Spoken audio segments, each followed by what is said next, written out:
বাংলাদেশে আন্তঃসীমান্ত নদী কটি এটি নিয়ে নানা আলোচনা আছে, কিন্তু যে কটি আন্তঃসীমান্ত নদী আছে সেই নদীগুলো কি আমাদের জন্য ভালো ফল নিয়ে আসছে, না এগুলো আমাদেরকে বিভিন্ন ব্যবস্থাপনা বা রাজনৈতিক কারণে ক্ষতিগ্রস্ততার দিকে নিয়ে যাচ্ছে।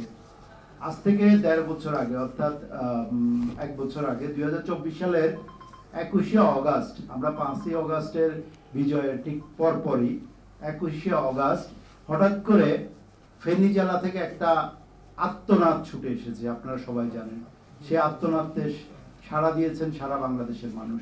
সেখানে কি হয়েছিল, যেখানে ফেনীর মানুষ চিন্তা করত যে সারা বাংলাদেশ পুরো ডুবে যাওয়ার পরে তারপরে হয়তো ফেনীতে বন্যা হবে।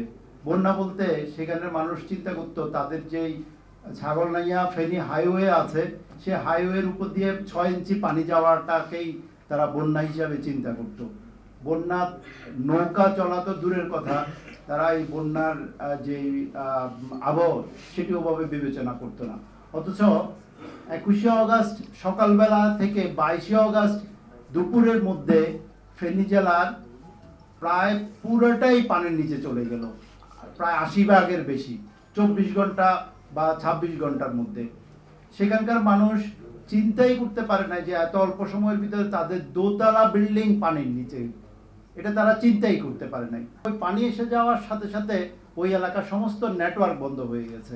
আমি প্রথমে বললাম ভয়ের কারণ, ক্ষতির কারণ কি হচ্ছে, যে আমি জানি না যে আমার বর্ডারের ওই পারে পানি কতটুকু হচ্ছে, এবং সেইখানে তারা অবৈধভাবে শত শত বিভিন্ন রকমের বাঁধ, গেট ইত্যাদি তারা দিয়েছে।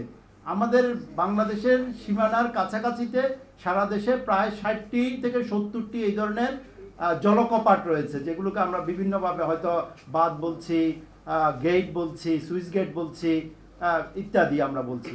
এখন ওই পারে কতটুকু পানি তারা ধারণ করেছে এবং সেটি কোন সময়ে আমার এদিকে প্লাবিত করবে সেই তথ্য উপাত্তের যেই যোগাযোগ সেটি পর্যন্ত বাংলাদেশের সাথে তাদের নেই। হঠাৎ করে কোনো পূর্বাভাস ছাড়াই এই জলকপাটগুলো খুলে দেওয়ার কারণে বাংলাদেশের বিভিন্ন অঞ্চলে, শুধু ফেনী না, তিস্তা, অন্যান্য যেই ইয়েগুলো আমাদের এই ধরনের বাঁধগুলো আছে সেখানে এই ধরনের বন্যা হয়।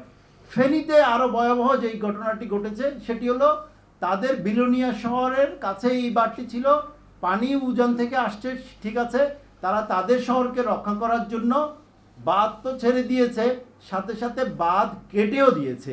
যেই বাঁধটা বাংলাদেশের অংশ, ফেনী জেলার পরশুরাম উপজেলার নিচ কালিকাপুর গ্রামে, এবং সেখানে ওই এলাকার মানুষ বাধা দিয়েছে রাত্রে, গভীর রাতে, এবং প্রতিবেশী রাষ্ট্রের আইন শৃঙ্খলা বাহিনীর সাথে গুলি বিনিময় হয়েছে। গুলি বিনিময় তো না, তারা আমাদের দিকে গুলি করেছে। একটা হলো আমরা যদি প্রতিবেশী রাষ্ট্রদের সাথে আলোচনা না করতে পারি এবং আমাদের অধিকারটি এস্টাবলিশ না করতে পারি, তাহলে আমরা এই দ্বীপারে যত বড়ই বাদ দিই না কেন, এই বাদ দিয়ে আমরা ওই পানির যে ন্যায্যতা, ওই পানির যে আগ্রাসন সেটি থেকে আমাদের রক্ষা করতে পারবো না। ফলে বাঁধ ৭০ ফিট হলেও কোনো কাজ হবে।